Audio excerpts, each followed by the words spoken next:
from Kim, and she can fuck all night.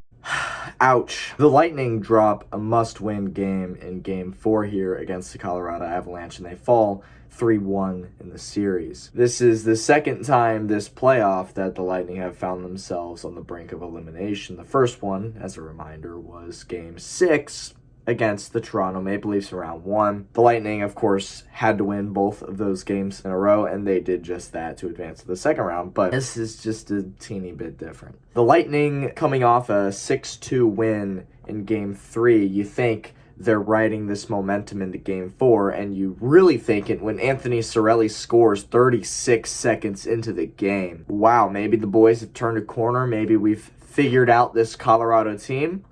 Maybe they have the keys to success. They have that recipe crafted to where they can beat these guys, and that was almost the case. We would enter the second period with a 1-0 Tampa lead, and 5 minutes into the second period, McKinnon would make a pass to Rantanen. Rantanen would take a shot that would hit McKinnon in the skate, and off the skate, it goes into the net. Are you kidding me? Such an unfortunate bounce for the Tampa Bay Lightning as the Avalanche get on the board. This was a power play goal, which, again, leading up to this point, Colorado in these last 2 games had only scored on a power play.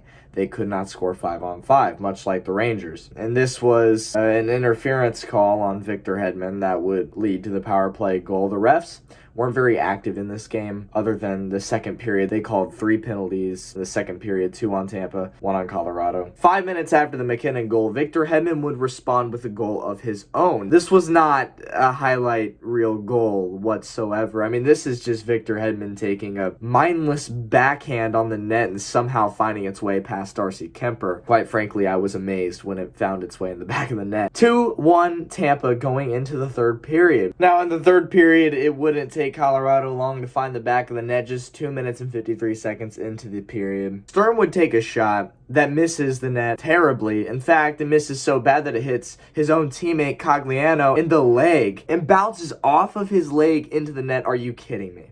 Oh man. Both of Colorado's goals just prime examples of puck luck. And this is a game, this is a sport that relies a lot on puck luck. That's one thing I've learned over my years of watching hockey is the puck luck plays a huge factor. I'm not dissing on Colorado, I'm just simply stating the fact that puck luck exists, and the puck luck was in favor of Colorado this game. And I don't think that's a biased opinion. I think that's something that even Stevie Wonder would agree on. Cogliano gets the credit for the goal, obviously, bounces off his leg and into the net. I mean, what do you want Vasilevsky to do? Come on. Vasilevsky played incredible this game, just pointing that out. Neither of the Colorado goals in regulation were his fault in the slightest. I mean, you have a puck bouncing off McKinnon's skate and then the second goal going off of Cogliano's leg. What do you want Vazzy to do? There's nothing he can do. It's just unfortunate, but that's the game of hockey. For the first and second periods, I feel like the Lightning really controlled the majority of the game, especially in the first period. Lightning just had dominance, but it was the third period when the momentum kind of started shifting over to the side of the Colorado Avalanche. In the third period, the Lightning kind of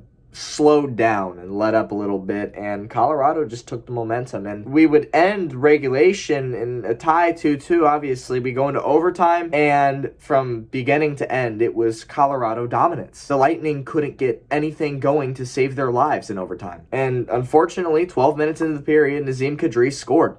And that was it. The Colorado Avalanche win. Now, I suspect a lot of people click this video to see what a Lightning fan thinks about the supposed missed too many men on the ice call. This is what I think. I think it was only a matter of time until Colorado scored. Did you see how overtime went? At what point in overtime did it look like, wow, the Lightning are the better team here? Wow, the Lightning, they're outplaying the Colorado Avalanche. It wasn't happening at all. In fact, no, I don't blame a missed call as the reason this goal was scored.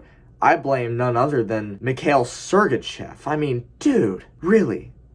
How are you going to let this guy get past you? I'm sorry, but I sit back and I watch Mikhail Sergachev a lot because whenever he gets the puck, I'm sitting there like, how can he manage to fuck it up this time? He tries these forced stretch passes from behind his own net. He tries to take shots from the blue line rather than passing the puck to the offensive players. You want to know why? Because he's a Hedman wannabe. Only one defenseman on this Tampa team can play fantastic defense and also score when he needs to. It's Victor Hedman. That's it. Mikhail Sergachev tries to be Victor Hedman all the time. Mikhail Sergachev, I actually believe, has regressed in his time on the Lightning. He was fine in his rookie year. His second year, he showed signs of improvement, but these last 2 seasons, he's been nothing short of bong water. He looks lazy.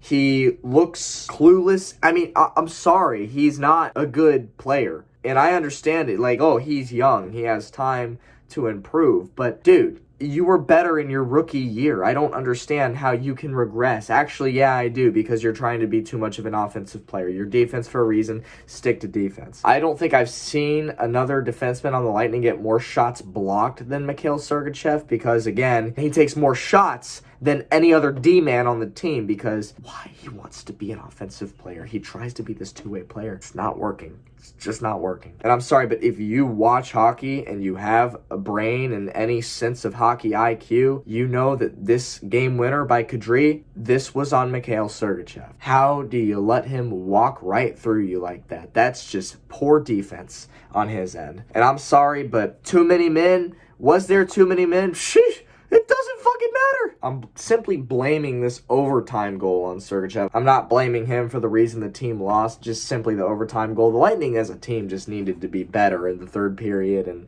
late in the second, but they just didn't bring it. They went up 2-1, and I feel like they just went back and started playing their little prevent defense for the rest of the game. And it's like, dude, it's a 1-goal game against a high-scoring Avalanche team. I don't know what you expect to happen. Now, unfortunately for us Lightning fans, we have to witness something we have not witnessed since 2015, and that is facing the brink of elimination in a Stanley Cup final. Again, the only way I saw the Lightning winning this series was you have to win out at home, you have to win out in Tampa, and you have to steal a game on the road. Simple as that. And that's if it goes to 7. I'm just going to predict right now that this doesn't go 7. I'm fairly confident that Colorado ends this series on Friday, because this game was a heartbreaker for the Lightning. And I get it. The Lightning have been really close with this team, but again, 1 or 2 puck bounces could be the difference. In Game 1, obviously, the Lightning lose in overtime. They deserved to lose. They were getting outplayed from start to finish. They absolutely deserved to lose Game 1. Game 2, get blown out, right? Face 2-0 deficit in the series. Game 3, you exchange a blowout, if you want to call a 6-2 final a blowout.